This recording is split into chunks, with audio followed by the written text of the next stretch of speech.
नमस्कार, election cafe में आपका स्वागत है। आज हमारे साथ वापस से वही मेहमान हैं। इसमें एक अजीत शुक्ला सर, एक राजनीतिक विश्लेषक हैं। सर बहुत बहुत स्वागत है आपका। मनोरंजन भारती सर तो जानते ही, यहाँ पुराने गेस्ट हो गए अब हमारे और इस शो के पुराने साथी पुण्येंदु जी। हम लोग आज बेसिकली मुद्दा ये हमारा है ईवीएम को लेकर। चाय कॉफ़ी सब गरम गरम है सर, स्टार्ट कीजिए, थोड़ा चाय भी पी लीजिए।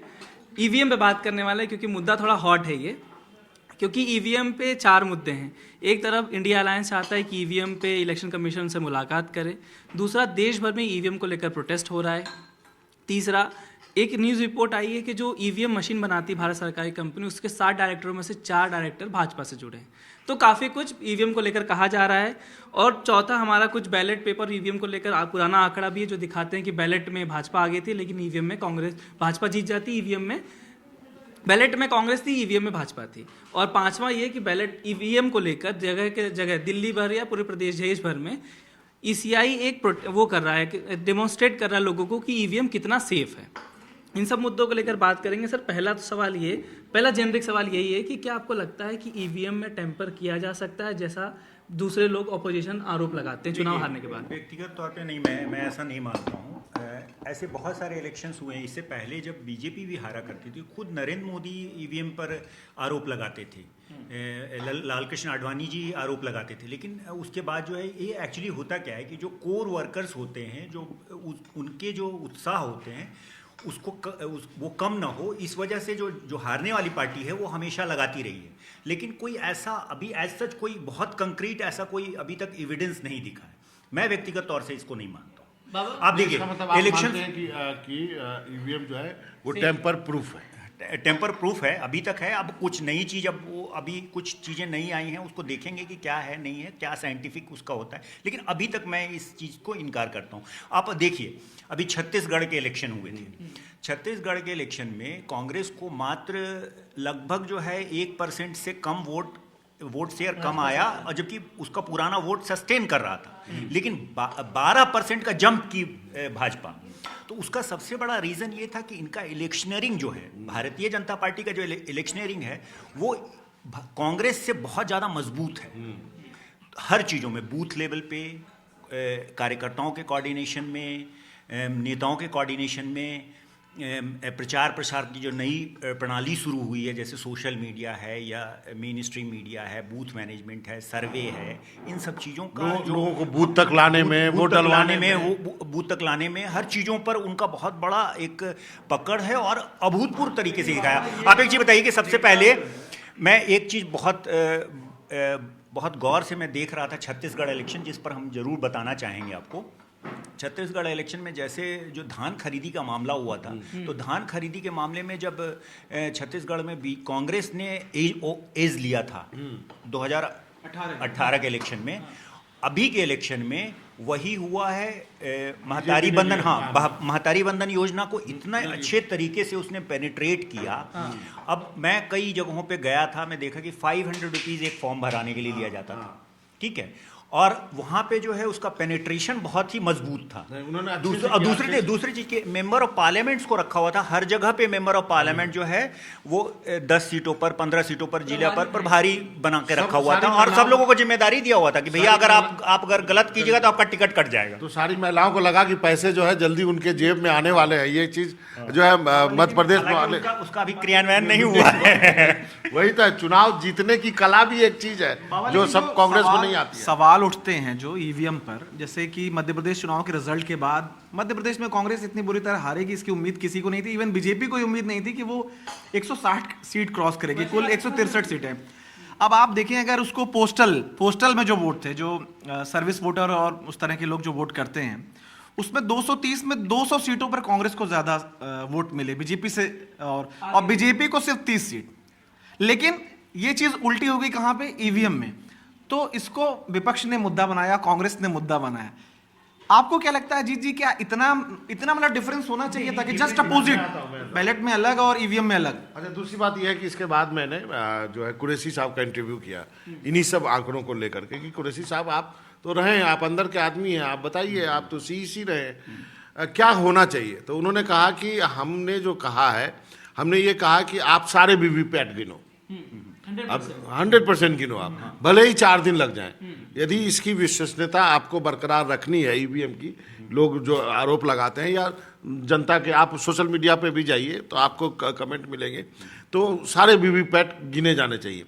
लेकिन सर वहाँ पे सवाल ये है कि आपने एक बटन दबाया, वो वीवीपैट में आपको दिखा है वहाँ, उसके बाद वो उधर ट्रांसमिट हुआ, तो क्या यहाँ तक तो ठीक है, लेकिन जो मैंने देखा वो उसमें गया, यहीं पे तो शक है। तो इसकी प्रामाणिकता, यही तो मैं बोल रहा हूँ ना कि उसकी जो टेक्निकलिटी है उस पे इन लोगों को उस पे जो है सही विपक्ष करे, उस पे बातचीत करे, आगे इलेक्शन कमीशन से उसे प्रूफ मांगे और दिखाए कि उनकी क्या शंका है।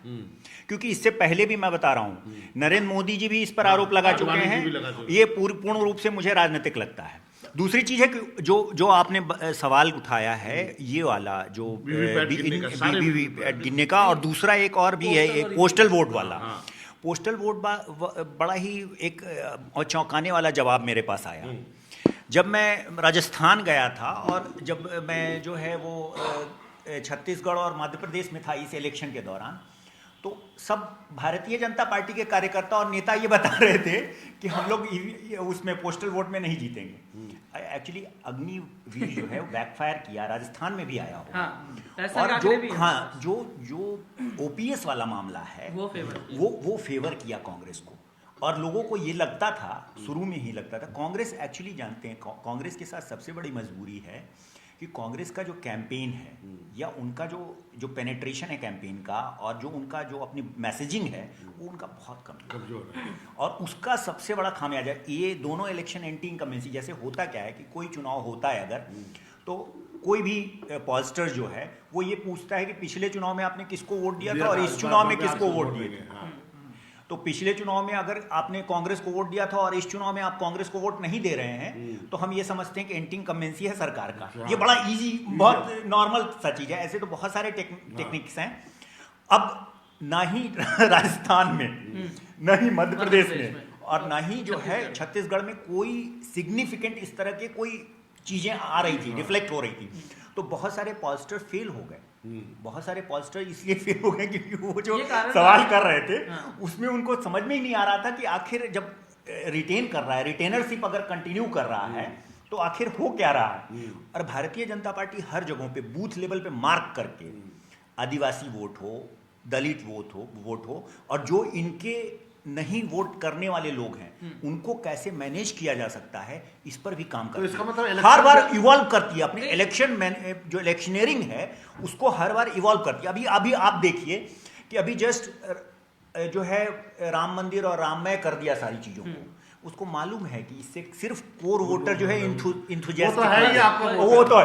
और ये जो है अभी जस्ट जो है नीतीश कुमार को ये फिर से जो है अभी नीतीश कुमार को जो है फिर से ये अपने पाले में ला रहे। विपक्ष अभी इसको मुद्दा ही नहीं बना पा रही कि आखिर भाई तुम अगर जीत रहे हो, तुम लैंडस्लाइड हो, तो what is the need of Nitish Kumar. इसका मतलब यही है ना कि उनको अपने राम पे उतना बिहार में भरोसा नहीं है, क्योंकि बिहार में नहीं, हर जगहों पे बिहार की पब्लिक कुछ अलग ढंग से रिएक्ट करती है। बिहार की पब्लिक ऐसा है कि वो यूपी वाली वोट नहीं करती है बिहार की पब्लिक। नहीं, वो आई डू एग्री। हाँ, क्या पूछ रहे थे पूर्णिमा? कहीं सवाल मैं वही सवाल, बिहार में राम मंदिर क्यों नहीं चला, क्यों नहीं? देखिए बिहार में शुरू से ही मतलब कि लास्ट 30 ईयर्स रिसेंट हिस्ट्री की बात करें, आफ्टर जगन्नाथ मिश्रा जो है, 3 लोग थे बड़े बड़े नेता, लालू यादव जी, नीतीश कुमार जी और रामविलास पासवान जी।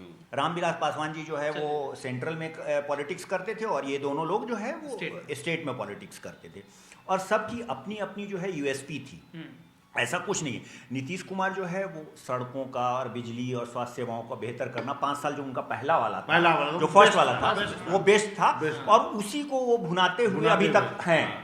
और लालू जी के साथ था ये कि उन्होंने गरीबों को, पिछड़ों को आवाज दी थी। और वो चीज जो है वो पूरी डिवीजन जो हुआ था, बैकवर्ड फॉरवर्ड जो हुआ था, उसमें जो सही मायने में लोगों को जो राजनीतिक पावर जो मिला था, जो राजनीतिक जो इंजॉय किए थे जो राजनीतिक पावर को, वो लालू जी के समय में 89 में 90 में जो इलेक्शंस हुए, जब बीपी सिंह का दौर था उस समय में, तो ये सब लोग उसमें से ही बीच में जो है वो पिछड़ों का जो कंसोलिडेशन था उसको डिवाइड करके नीतीश जी ने अति पिछड़ा अति बनाया, अति महादलित और अति पिछड़ा बनाया उन्होंने, और वोट बैंक को तोड़ा सबसे हाँ, पहले। और मुसलमानों में भी हाँ सबसे पहले तो कर्पूरी ठाकुर ने तोड़ा, हाँ। एनेक्सर 1 एनेक्सर 1 करके, हाँ। एक ही जाति में, एक जाति के कुछ कास्ट उनको रिजर्वेशन है, कुछ को नहीं है। कर्पूरी जी का जो था वो थोड़ा सा एग्रेसिव था, हाँ। और वो जो है वो बड़ा डिवाइड किया था, मतलब बैकवर्ड फॉरवर्ड बड़ा डिवाइड किया था। लेकिन इसमें ऐसा नहीं था, ये समाजवादी, हाँ समाजवादी का मिश्रण था। तो बहुत सारे जो आपने बात कही कि एक बिहार में लालू ने पिछड़ों को पहचान दिलाई, वही पॉलिटिक्स मायावती ने खेला कि दलितों को यूपी में उन्होंने पहचान दिलाई, ये सच्चाई है। लेकिन उसके बाद जो है ना, अगर वो पहचान अगर यहाँ पे ऑल टुगेदर डिफरेंट है, लालू यादव, नीतीश कुमार और रामविलास पासवान जी का, इन लोगों का पॉलिटिक्स और बिहार का पॉलिटिक्स और मायावती जी का पॉलिटिक्स, वो ऑल टुगेदर डिफरेंट है। कभी मायावती बिहार में सक्सेसफुल नहीं हो, बिहार में नहीं हुई, वो एक जाति विशेष, वो एक्चुअली देखिए यहाँ पे था कि इन लोगों ने सही मायने में ग्राउंड पे इन सब चीजों को उतारा, इसलिए ट्रांसलेट होता गया वोट। लेकिन इनका बहुत दिनों तक नहीं हो पाया ट्रांसलेट वोट, और अब डिजर्ट कर रहा है। आज के डेट में अभी लोकसभा का चुनाव होगा, आप देखिएगा वोट शेयर, हाँ वो वोट शेयर जो है डिजर्ट करेगा, वो पहले से नीचे गिरेगा। दूसरी चीज है पोलराइजेशन होगा। देखिए जब आफ्टर नरेंद्र मोदी एक पोलराइजेशन फैक्टर आ गया है, जिसमें कि दो तरफा पोलराइजेशन हो रहा है। सर आफ्टर मोदी बहुत सारे फैक्टर आ गए, जैसे लाभार्थी फैक्टर आ गया, महिला फैक्टर आ गया। देखिए लाभार्थी फैक्टर पहले भी था, इंदिरा आवास पहले भी था, उसका एम्पलीफाई किया, उसको बढ़ाया है। जैसे हम लोग बोलते हैं ना कि भाई दौलत जो है कुछ होता नहीं है, किसी व्यक्ति के पास आता है तो उसका जो व्यक्तित्व होता है वो बहुत ज्यादा, जैसे अगर कोई आदमी बहुत अच्छा शौकीन है गाड़ी का, तो बहुत खूबसूरत गाड़ी खरीद ले, तो एम्पलीफाइंग है। उनको किया क्या, राजनीति वैसे ही चल रही है, वही चीजें हैं जो पहले भी थी। जो इंदिरा आवास था वही है, जो डायरेक्ट बैंक में जो है ट्रांसफर किया जाता था, वो किसका स्कीम है, मनमोहन सिंह की स्कीम है। उसको मनमोहन सिंह की स्कीम एक्चुअली है क्या कि नरेंद्र मोदी के पास एक 30 वर्षों का इतना बड़ा जो रहे, लगातार जो है वो प्रचारक और विस्तारक के रूप में रहे, तो उसकी वजह से उनके पास बड़ा एक्सपीरियंस है। वो निगेटिव चीजों को भी पॉजिटिव कर देते हैं। जैसे निगेटिव चीज अब देखिए कि वो पुलवामा में जो है, वो जो अगर कांग्रेस के रेजिम में हुआ होता तो वो कभी भी तो एक प्रचार प्रसार का भी आज के उसको प्रैक्टिकल, हाँ वो चुनाव में को लेके और उसका प्रैक्टिकल चुनाव में वो एक बहुत बड़ा जो है वो एक टूल बन गया है, जो उस कांग्रेस को बीजेपी से सीखना पड़ेगा। जैसे कि सर कह रहे थे कि चुनाव लड़ना भी अब कांग्रेस को री इन्वेंट करना होगा, कि कैसे चुनाव लड़ता है, इवॉल्व करना पड़ेगा। मेरा ये सवाल है, जो लोग ईवीएम पे सवाल उठा रहे हैं, लगातार आंदोलन हो रहे हैं, सोशल मीडिया पे बहुत कुछ लिखा पढ़ा जा रहा है, लोग यहाँ तक लिख रहे हैं कि जब तक ईवीएम है बीजेपी को कोई नहीं हरा सकता, यहाँ तक भी कुछ लोग ऐसा मानना है। आपको क्या, अपने पिछले खासकर 2014 से जो आपने इतने चुनाव देखे, आप फील्ड पे भी जाते हैं, तो कुछ ऐसे एग्जांपल्स लगे जब आपको लगा कि यार यहाँ तो बीजेपी का जीतना असंभव था, या कुछ लोग कहते हैं बीजेपी को चुनाव तो सेटल करने के लिए हार जाती है ताकि ईवीएम पे ट्रस्ट बना रहे। ये मतलब ये ठीक है, ये आरोप बहुत सतही हो सकते हैं, लेकिन ये आरोप लग रहे हैं। देखिए पूर्णेंदु, सबसे बड़ी चीज है कि नरेंद्र मोदी इस चीज को मानना पड़ेगा कि इलेक्शन के प्रति 24/7 जो है वो एक्टिव रहते हैं। 24/7 पॉलिटिशियन भी है। हाँ, पॉलिटिशियन मेरा मानना नीतीश कुमार भी है। दिन रात वही करते हैं। लालू यादव भी। नीतीश कुमार का जो फैक्टर था, उसको इंडिया गठबंधन ने सही ढंग से उसको भुनाया नहीं। अगर वो भुना लेता तो जो पूर्वी उत्तर प्रदेश है और जो झारखंड है और जो बिहार है, वहां पर उसका बहुत तगड़ा इम्पैक्ट देखने को नहीं। लेकिन सर इसमें मेरा दूसरा टेक है। मेरा दूसरा टेक ये है कि नीतीश कुमार ने इंडिया गठबंधन को जस्टिफिकेशन के रूप में यूज किया बीजेपी में स्पेस लेने के लिए, बीजेपी में जाने के लिए। दरअसल सच्चाई ये थी कि उनके सारे एमपी भाग रहे थे, क्योंकि उनको मालूम था कि उनको जो टिकट जो है वहां पे गारंटीड है, क्योंकि जेडीयू और बीजेपी मिलकर लड़ी इतने सालों तक। तो वो जो 16-17 सीट है जहां पे बीजेपी के कोई उम्मीदवार आज के दिन नहीं है, वो ये जेडीयू वाले भागने वाले थे। और तो जीतने की गारंटी का वो नहीं ले सकते, वो क्योंकि गठबंधन यदि लालू और जेडीयू आरजेडी का गठबंधन होता कांग्रेस और लेफ्ट, तो वो बहुत अच्छी टक्कर देने वाला। तो एक हारने की गारंटी लग रही थी यहाँ पे कि शायद हार जाए, दूसरी वहां पे जीतने की गारंटी ज्यादा लग रही थी। और 3-4 लोगों ने इनको इन्फ्लुएंस किया कि 2025 के बाद क्या कीजिएगा भाई साहब, 2025 के बाद भी तो कुछ कीजिएगा ना। 2025 के बाद तो बीजेपी आपको मुख्यमंत्री बनने नहीं देगी, इसी कॉम्बिनेशन में नहीं बनती। बीजेपी भी नहीं बनने देगी और आरजेडी भी नहीं बनने देगी।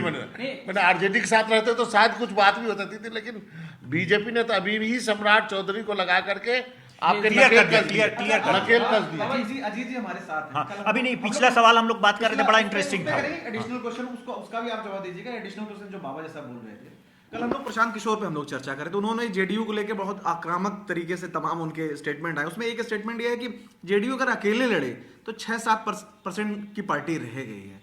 देखिए, अब वो चुनाव विश्लेषक तो वहाँ है नहीं, या वो चुनाव मैनेजरियल स्किल वाला जो हिसाब किताब है, पॉलिटिकल स्ट्रेटेजिस्ट ऐसे तो है नहीं। वो तो एक राजनीतिक अभियान चला रहे हैं और वो बोल रहे हैं कि मैं इसका गठन करूंगा आम आदमी के साथ और वो लड़ेंगे राजनीतिक दल के रूप में। उनके पास तो एज उसको भी है। राजनीतिक, हाँ, उनके पास एज भी है। उसको मैं बहुत गंभीरता से उसको मैं स्टेटमेंट माने या एक राजनीतिक स्टेटमेंट माने? ये राजनेता, मैं व्यक्तिगत तौर पे, मैं व्यक्तिगत हो सकता है, मैं आई मे बी रॉन्ग, लेकिन मैं एक राजनेता के रूप में मान रहा हूँ, क्योंकि वो पूरा तलखी जो है उनका नीतीश कुमार के अगेंस्ट में था, जो मैं देखा था। वो पूरा तलखी जो है वो उसके था। और सबसे बड़ी चीज़ है कि वो बार बार, तो उनका मैं देख रहा हूँ स्टेटमेंट बार बार आ रहा है, वो बड़ा उलट पलट स्टेटमेंट आ रहा है। मैंने एक आज तक में देखा था, उन्होंने बोला कि भाई बीजेपी जो है 7 क्रॉस नहीं करेगी लोकसभा में। उसका 3 महीने के बाद अभी कह रहे हैं कि अब 2 महीना इलेक्शन का बचा हुआ है, अब हम कुछ कर नहीं सकते हैं।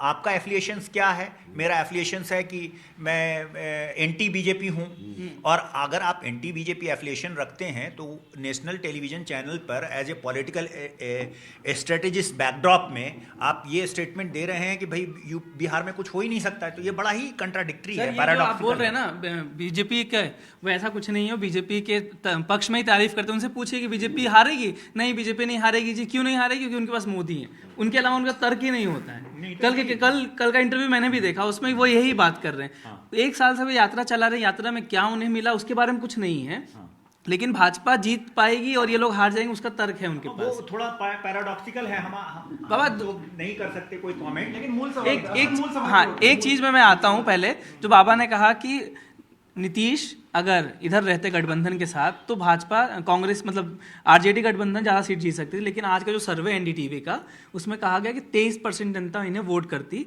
और एनडीए को 53%।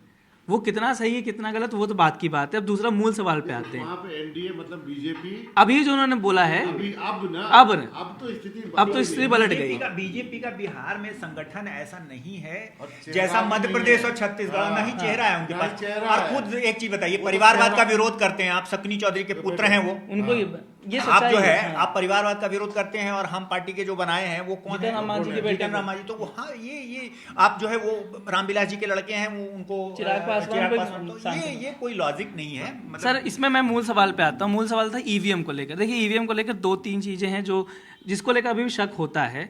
एक तो ये कहा जाता है कि ईवीएम जो है, जो भाजपा कांग्रेस चाहती है कि 100% वीवीपैट वेरिफिकेशन हो, जो अभी तक तैयार नहीं हुई है। ठीक है, क्योंकि इलेक्शन कमीशन का ये कहना है, हाँ, इलेक्शन कमीशन समय मांगा, अभी तक समय नहीं मिला। उसको 2 बार लेटर लिख चुकी है और इलेक्शन कमीशन कहता है कि FAQ पढ़ लो, वेबसाइट पे वहां दिया हुआ है। तो ये एक वो तो इलेक्शन कमीशन का तो पार्ट है ना, मतलब पार्टीज तो उसकी पार्ट हुई, हम लोग नहीं, जनता नहीं, लेकिन इलेक्शन कमीशन पार्टी से सुन सकता है। तो उदासीन क्यों है पार्टी के लिए? पहला सवाल। दूसरा, जो सर ने कहा कि मशीन दबाने के बाद दिखाता तो है 5 सेकंड के लिए, लेकिन उसके बाद वो किसको जा रहा है, इसका वेरिफिकेशन, इसको कैसे संतुष्ट किया जाए? वीवीपैट वाला जो है वो मैंडेटरी हो हर जगह पे। और दूसरी एक चीज सबसे बड़ी है कि अभी कल इलेक्शन एक जगह हुआ है चंडीगढ़ में, मेयर का इलेक्शन। वो बड़ा ही कंट्राडिक्टरी है, वो बहुत डरावना है। कोई मशीन भी नहीं चली है, तो वो कैसे हुआ है? नहीं तो वो बहुत अलार्मिंग है, वो बहुत ही अलार्मिंग चाहिए थी सर, वहाँ पे मशीन चाहिए थी। तो ईवीएम के फेवर में बाबा लोग ये बोल रहे हैं कि देखो बैलेट होता है, इसलिए अरे ये ईवीएम होता सर नहीं। भाजपा ने खुद डाला था ये कि ईवीएम हो तो शायद आप जीत सकते थे, भाजपा के नेता कह रहे थे। नहीं, ऑन द सीरियस नोट ये बहुत ही अलार्मिंग है। अलार्मिंग, ये जो बहुत ही चंडीगढ़ में हुआ है, ये भयानक चीज हुई। ये भयानक चीज हुई है और इस पे संज्ञान लेना चाहिए और सारे पार्टियों को इस पर जो है आंदोलन भी करना चाहिए। अगर सही मायने में अगर इस चीज को देखिए तो ये अन्याय लग रहा है, क्योंकि आप उसको आप जस्टिफाई नहीं कर पा रहे हैं। वो तरह तरह का कई वीडियो मैंने देखा है, वीडियो ही बहुत अलार्मिंग है, वो खुद सिग्नेचर कर रहे हैं और ऐसा होता रहा है। मैं तो बिहार का रहने वाला हूँ, बिहार में मैं कई जगहों पे म्युनिसिपल इलेक्शंस में देखता था कि वोट में स्याही लोग डाल देते थे और वो जो है पोलिंग वाला जो बॉक्स होता था, बैलेट बॉक्स, पहले तो कई वर्षों तक जो है लगातार जब ईवीएम पे होता था विधानसभा लोकसभा का चुनाव, तब भी जो है लोकल बॉडीज के जो इलेक्शन है वो जो है बैलेट से ही होते थे और वो पर्ची में जो है लोग स्याही डाल देते थे। कई बार जो है वो मैनेज कर लेते थे डिस्ट्रिक्ट मजिस्ट्रेट और प्रिजाइडिंग ऑफिसर को और एसडीओ वगैरह को, और उसके बाद वहाँ पे पैसा दे दिया जाता था, पैसा लग गया। तो ये मैं अपने खुद देखा हूँ, मैं इसका खुद जो है साक्ष्य हूँ। इस वजह से मुझे ये लगता है कि वो अलार्मिंग है और उस पर समस्त विपक्ष को जो है वो एक साथ एकजुट होकर और इसका प्रतिरोध करना चाहिए और इसकी जांच होनी चाहिए कि अगर सही में अगर ऐसा हो रहा है, जब हमारा डेमोक्रेसी इवॉल्व कर रहा है, तो इस तरह की घटना की। बाबा, इसी में एक बात आपसे पूछना चाहूँगा कि जो कंपनी बनाती है ईवीएम, उसके 7 डायरेक्टर में से 4 भाजपा से जुड़े नेता हैं। ये कांग्रेस मतलब अपोजिशन सीरियस नोट पर लगा रहा है और ये रिपोर्ट्स में है कि प्रूव हुआ है। उसके बाद भी कहीं ना कहीं शक तो और बढ़ जाता है, क्योंकि दिन पर दिन आप चुनाव लड़ रहे हैं, आप ईवीएम के खिलाफ आप नहीं बोलते, जबकि आप ही की पार्टी 14 से पहले बोलती थी। तो क्या ये अलार्मिंग सिग्नल्स हैं भाजपा के लिए कि भैया हाँ, आत्ममंथन या इलेक्शन कमीशन को कुछ सोचना चाहिए इस विषय पे? अब इलेक्शन कमीशन के पास कितने पावर लगे, अब जो नया इलेक्शन सर इसमें ये भी समस्या है, ये वो नया इलेक्शन सोशल मीडिया पे ये चलाया जा रहा है भाजपा कार्यकर्ताओं के द्वारा कि भैया हम तो अब जीत लिए वो चंडीगढ़, तो उसको एक दूसरे नैरेटिव की तरह चलाया जा रहा है। तो ये कलाकारी भी होनी चाहिए। एक चीज ये भी है कि जो इलेक्शन कमीशन का कमिश्नर का जो नियुक्ति थी, उसके लिए पहले चीफ जस्टिस थे पार्ट में, लेकिन सरकार एक बिल लेके उसमें उन्होंने मंत्री कर दिया। तो ये सीधे सीधे ये है कि आप अपने हिसाब से चाहते हैं कि विपक्ष को मालूम है, विपक्ष ने कई बार जाके रिप्रेजेंटेशन भी दिया है। विपक्ष ने जो इलेक्शन कमीशन जो बनाया उसको लेकर भी विरोध किया, लेकिन विपक्ष की सुनता कौन है यहाँ पे? मशीन तो वही है। आपने कहा कि वो 4 डायरेक्टर बीजेपी से जुड़े हुए हैं, क्या कहीं पे लोग ये भी कहते हैं कि ये प्राइवेट जो है ईवीएम भी हायर की जाती है, तो उसकी सेफ्टी कौन देखेगा, कौन सा चिप लगा हुआ? सवाल तो बहुत सारे हैं, ऐसी बात नहीं है। जो टेक्निकल चीज़ें हैं उस पर विपक्ष को गौर से, क्योंकि वो भी एक डेमोक्रेसी का हिस्सा है और वो अगर हैं अपोजिशन में हैं तो उनको जो है इनकी जो टेक्निकलिटीज़ हैं उस पर बहुत गौर से इस चीज़ को देखना चाहिए। अगर उनको लग रहा है कि इसमें लूफॉल्स है तो इसके लिए उन लोगों को जो है इस पे प्रतिरोध करना चाहिए। हाई कोर्ट है, सुप्रीम कोर्ट है, हर जगह। जैसे अभी ही जो घटना हुई है इस पर अगर एकजुट होकर अगर विपक्ष जो है प्रतिरोध करेगी, हाई कोर्ट जाए और हर जगह पे अगर कोई ऐसा तो नहीं है, यहाँ तो शक की सुई ये भी बनती है कि 2 पार्टी है और दोनों का जो है वो सामंजस्य और जो है वो है नहीं सही ढंग से, क्योंकि कोई कुछ स्टेटमेंट दे रहा है, कोई कुछ स्टेटमेंट दे रहा है। तो परस्पर सम्मान की भावना, सामंजस्य, ये बहुत ज़रूरी है। सबसे बड़ा तो ये हो रहा है कि भाई कांग्रेस के लोगों ने ऐसा किया है, तो ये आपसी जो है ना विश्वास में फूट भी पड़ रहा है। और उससे पहले 4 दिन पहले जो है स्टेटमेंट आया था कि मैं अकेला लड़ूंगा। तो ये चीज़ें जो है ये विरोधाभास क्रिएट कर रही हैं। ऐसे ही चीज़ें जो इशू दिक्कत होती है ना, वो राज्यसभा के इलेक्शन में भी होती है। अगर आपको याद हो, गुजरात वाला तो बहुत चर्चित हुआ। तो दिखा के भी वोट किया। बाबा, मेरा सवाल आप दोनों से है, अजीत जी और आपसे भी, कि आप दोनों 2014 से लगातार चुनाव देख रहे हैं। आप एक रिपोर्टर के तौर पे आप फील्ड में जाते रहते हैं, आप एक चुनाव विश्लेषक के तौर पे फील्ड में जाते हैं। आपको क्या किसी चुनाव के नतीजे पे आप लोग दोनों को कभी शक हुआ कि नहीं यार, ये जब मैं फील्ड पे गया तो ऐसा तो कुछ नहीं था, इसके जस्ट अपोजिट रिजल्ट आया, तभी ये पता लगा कि ईवीएम में जो रिजल्ट आ रहा है उसमें कोई शक वाली बात है? क्या आप दोनों का कोई ऐसा व्यक्तिगत अनुभव रहा है, या आपने जो आप प्रेडिक्ट करते थे, आप जो भी आपका प्रेडिक्शन था इंटरनल, जिस तरह से भी आप एक एनालिसिस करते, आपको लगा कोई विपरीत रिजल्ट गया कभी इलेक्शन का? मैं अगर व्यक्तिगत रूप से बताऊं तो मुझे अभी तक तो नहीं लगा है। 2014 क्या, मैं 2011 तक, जो 2012 और 2014 के बाद भी बस थोड़ा सा मुझे ये लगा कि बहुत ज़्यादा जो मध्य प्रदेश और छत्तीसगढ़ का जो इलेक्शन था वो मुझे लगा कि बहुत ज़्यादा इन लोगों ने किया। लेकिन फिर मैं पोस्ट पोल किया और मैं दोनों तरीके का जो सर्वे होता है जो हम लोग करते हैं, केमिस्ट्री और मैथमेटिक्स, वो दोनों तरीके से मैंने देखने की कोशिश की, जांचने की कोशिश की। मुझे ऐसा नहीं लगा, मुझे लगा कि मुझसे चूक हुई। अच्छा, लेकिन आपको लगता नहीं कि सबसे पहले हमें ये करना चाहिए, जो हमारा मूल विषय है, ईवीएम में विश्वास लोगों का हो, पॉलिटिकल पार्टी का हो, तो आप सारी पर्चियां, मतलब हर ईवीएम के साथ ईवीएम वीवीपैट होना चाहिए और हर वीवीपैट को गिना जाना चाहिए। कम से कम इतना तो कर सकते हैं ना सुधार। ये मैंडेटरी होना चाहिए, वीवीपैट मैंडेटरी होना चाहिए। और इसके जितनी भी टेक्निकल चीज़ें हैं उस पर विपक्ष को बहुत गौर फरमाना चाहिए, क्योंकि ये बहुत एक पहले तो लोग कर रहे थे, ठीक है, लेकिन अभी मैंने देखा है वो दिग्विजय सिंह जी भी शायद लेके एक बार एग्जांपल दिए हैं, और भी कई नेता लेके आए हैं। एक बार लाइव एग्जांपल दिखाया। हाँ, लाइव एग्जांपल दिखाया। वीवीपैट अभी मौजूदा सिस्टम में वीवीपैट तो सारे नहीं, ईवीएम के साथ है, नहीं, जो वीवीपैट के साथ काउंटिंग जो है, वीवीपैट के साथ जो यूनिट जुड़ा हुआ है, ये आपका मशीन है। अच्छा, हाँ। ये वीवीपैट है और ये है, ठीक है। यहाँ से मैं बटन दबाता हूँ, यहाँ पे बटन दबाया किसी पे, यहाँ पे मुझे दिखाई दिया लेकिन यहाँ के इस वीवीपैट के यूनिट के बाद जो तार जुड़ी हुई है, इसमें मेरा वोट आता है या नहीं, ये ज्यादा इंपॉर्टेंट है। शक तो यहीं पे है ना, हाँ, मतलब शक यहीं पे है कि जो दिखा वही गया कि नहीं गया। इंडिया अलायंस ने दिसंबर में कहा कि जो अभी काउंटिंग होती है, अभी आप पर असेंबली 5 रैंडमली 5 ईवीएम की काउंटिंग होती है, उनका कहना है ये 100% होना चाहिए। अच्छा, इसको लेके सुप्रीम कोर्ट में केस भी है कि जो एडीआर का केस है, लेकिन सुप्रीम कोर्ट का कहना है कि इसकी बहुत जरूरत नहीं है और ये इलेक्शन कमीशन के काम को बहुत बढ़ा देगा। इलेक्शन कमीशन कहता है कि भाई फिर हमें काउंटिंग में बहुत टाइम लग जाएगा, लग जाए लोगों के भरोसा जीतने के लिए। मैं बाबा आपके साथ पूरी तरह से पूर्ण रूप से सहमत हूं कि वो 100% मैंडेटरी होना चाहिए वीवीपैट, और इनकी जो भी टेक्निकल एस्पेक्ट है उस पर विपक्ष को जो है वो मजबूती से खड़ा होना चाहिए बूथ लेवल पे जो भी है, क्योंकि ये एक है सवाल तो खड़ा हो गया, दिमाग में हो गया, हाँ, तो शंका हो गया, तो ये इस चीज़ को होना चाहिए। और मेरा देखिए एक चीज़ बताऊँ, मुझे नहीं ऐसा लगता है। देखिए मैं बता रहा हूँ कई लोगों से, अभी पूर्णिंदु को पुराने सवाल पर कि मैं कर रहा था हिमाचल प्रदेश का इलेक्शन कवर, तो मैं उसमें आपसे भी शायद बातचीत इस बीच में हो रही थी, तो मैं बता रहा था कि 40 सीट्स कांग्रेस को आएंगी, ठीक है। तो मुझे बहुत सारे बड़े बड़े पत्रकार बता रहे थे कि यार 70% वोट आया है लोकसभा में, उसको सर्वाधिक वोट जो है पूरे लोकसभा में 62% सिर्फ आया था गुजरात में, 70% पूरे समस्त भारत में सबसे ज़्यादा जो है वो आया वो 70%, और उसके बाद वहाँ बुरी तरह से हारी।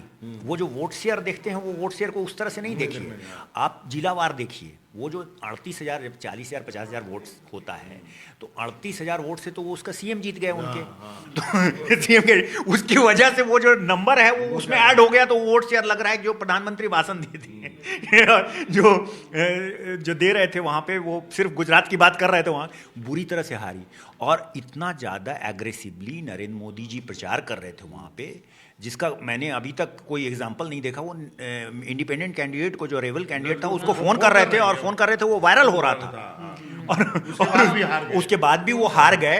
तो इसको नहीं, इससे पहले लोग ईवीएम की विश्वसनीयता बताता है ये रिजल्ट। आप दो अलग अलग चीजों को आप जोड़ रहे हैं। हम ये कह रहे हैं ईवीएम की विश्वसनीयता के लिए आप हर ईवीएम के साथ वीवीपैट मशीन लगाइए और उसको हर वीवीपैट में जितना भी पर्ची आता है सबको गिनिए, रैंडमली मत कीजिए।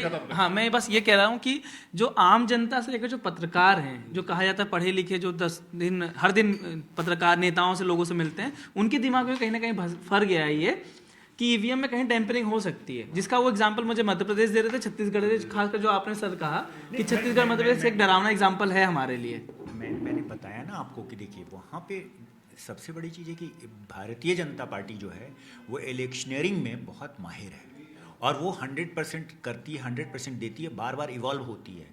जैसे अपने इलेक्शन हम आपको पहले भी एग्जांपल दिया, पूर्व में भी बताया मैंने आपको कि वो जो है इससे पहले जो है वो दिया कि राममय हो गया, और उसके बाद उन्होंने इस तरह करने लगे, जाके वहाँ पे नीतीश कुमार को लाया कि भाई अब तो डिरेल हो गया है इंडिया गठबंधन। अब वो कैंपेन चलने लगा कि डिरेल हो गया इंडिया गठबंधन का मेन कन्वीनर तो बने नहीं, हालांकि पहले ही से इंडिया गठबंधन के लोग जानते थे कि भाई इनका 16 आदमी वाला सांसद जो है वो प्रधानमंत्री बनने का सपना देख रहे थे। इससे नहीं, ये हो सकता था कि वो मर्ज कर जाते। एक बार ऐसी भी चर्चा हुई थी कि नीतीश जी जो है वो पूरी पार्टी समेत जो है वो कांग्रेस में मर्ज कर जाएं और उनको प्रेसिडेंट कांग्रेस का बना दिया जाता है। ऐसी भी बात।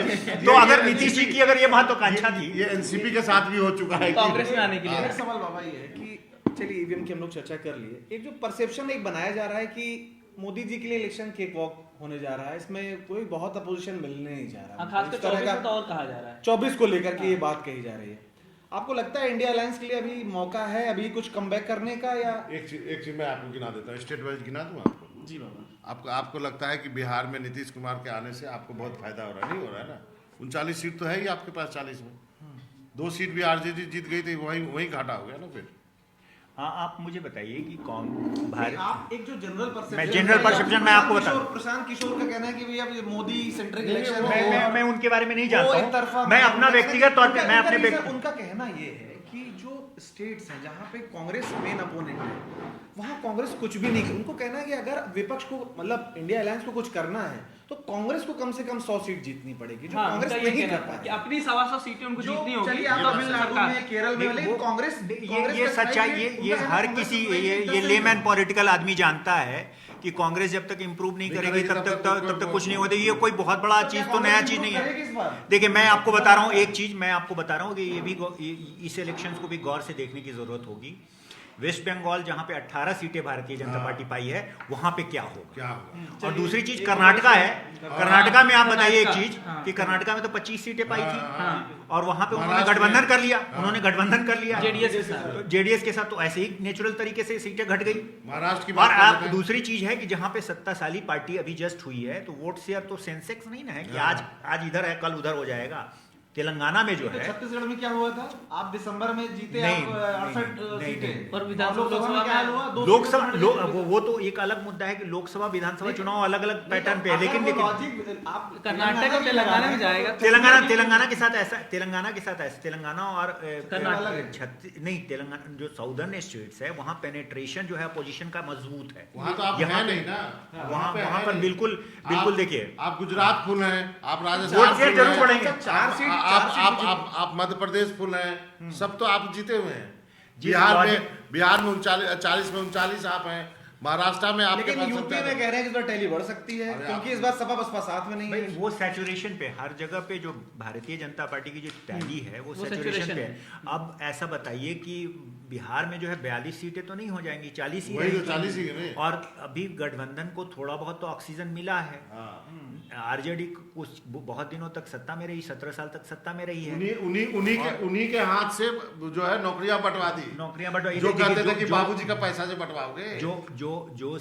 जो सीटें जो है जैसे अच्छा जो है, बिहार का लोकसभा जो अभी आपने जो मैं आपको पहले ऐसे नॉर्मल तरीके से दो बता दिया आपको। जो सैचुरेशन पे जैसे अगर 25 सीटें हैं राजस्थान में तो 25 का 25 अगर जीत जाएंगे हम मान लेते हैं।